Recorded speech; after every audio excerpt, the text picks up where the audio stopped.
4월 2일 KMA 뉴스브리핑입니다. 대형 병원에서 코로나19 환자 발생이 잇따르고 있지만 보건당국은 마땅한 대책을 내놓지 못하고 있습니다.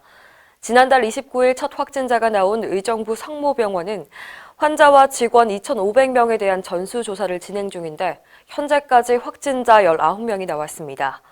서울 아산병원에서도 지난달 31일 9살 여자 어린이가 확진 판정을 받은 후 접촉자 500명을 검사하고 의료진 52명을 업무에서 배제했습니다. 문제는 두 병원 모두 명확한 감염 경로를 파악하지 못하고 있다는 점인데요. 앞으로 또 예상치 못한 대형 병원 감염 사례가 나올 수 있다는 얘기입니다. 정부는 이미 안심병원과 선별진료소 운영, 면회 제한 등을 시행하고 있는 중이라서 추가적인 대책은 나올 게 없다는 눈치입니다. 중앙재난안전대책본부는 지금 하고 있는 것들도 상당히 강한 조치들이기 때문에 추가 대책이 있는지 검토할 예정이라고 밝혔습니다.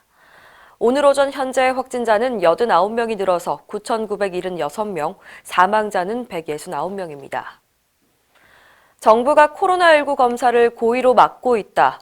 최근 온라인과 의료계 일각에서 이런 얘기가 퍼지고 있는데요. 소문의 내용은 이렇습니다. 정부가 국회의원 총선거까지 확진자가 늘어나는 것을 막으려고 환자에게 검사 비용을 전부 부담시켜 스스로 검사를 포기하게 만들고 있다는 겁니다. 의협은 이런 내용을 접수하고 진상조사에 들어갔습니다. 최근 회원들에게 공문을 보내서 검사 기준을 모호하게 적용해 환자 자부담으로 검사를 진행하거나 검사를 거부한 사례가 있으면 알려달라고 요청했습니다. 박종혁 의협 대변인은 국민이 만족할 만한 수준의 검사가 제대로 이뤄지고 있는지 확인해서 결과를 발표하겠다고 밝혔습니다.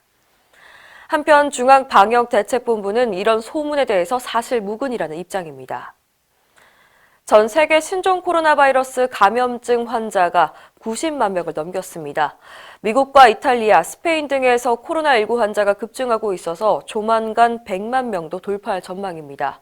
미국 존스홉킨스 대학에 따르면 일일 기준 전 세계 코로나19 확진자가 91만 1,308명, 사망자는 4만 5,497명으로 집계됐습니다. 미국의 확진자가 20만 명으로 가장 많고 이탈리아와 스페인이 10만 명 넘는 수로 그 뒤를 이었습니다. 2차 대전 이후 최악의 참사라는 말까지 나오고 있는데요. 전 세계 병원도 비상입니다. 미국의 한 의사는 하루에도 환자가 1, 2만 명씩 폭증하고 있어서 병원이 곧 마비될 거라 우려했습니다. 특히 미국 내 최대 피해 지역인 뉴욕시는 일대 병원에서 밀려드는 사망자를 감당하지 못해서 시신 안치에 냉장 냉동 트럭까지 동원되고 있는 상황입니다. 대한의사협회는 미국과 유럽 등 코로나19 유행국가 외국인 입국을 제한해야 한다고 권고했었죠. 지역 정치권에서도 즉각 수용해야 한다는 의견이 나왔습니다. 29일 미래통합당 부산선거대책위원회 우한 코로나특위는 의협의 권고대로 유행국가 대상 외국인 입국을 금지하고 내국인 검역도 보다 강화해야 한다고 밝혔습니다. 앞서 의협은 계약 준비 기간만이라도 한시적으로 입국 제한을 두는 것은 의료진을 포함한 코로나19 관련 인력의 번아웃을 줄이기 위해 필요하다고 주장했습니다. 의료 현장뿐만 아니라 인천공항도 번아웃 위기에 놓인 상태인데요. 주말에 8,000명이 쏟아지지만 검역소 인력은 200명도 채 되지 않습니다.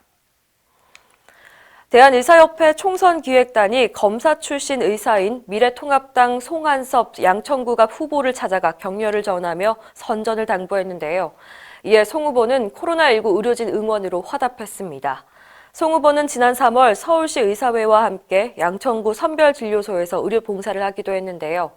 당시를 떠올리면서 의료인들이 이렇게 힘들게 일하는지 몰랐다고 소감을 밝혔습니다. 또 혼신의 노력을 다하고 있는 의료진들에게 감사하고 건강을 해치지 않길 바란다며 응원의 메시지도 보냈습니다.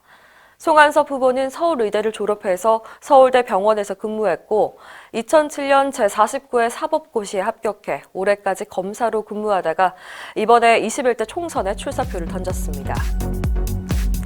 이상으로 뉴스브리핑을 마칩니다. 자세한 사항은 의협신문을 참고하시길 바랍니다.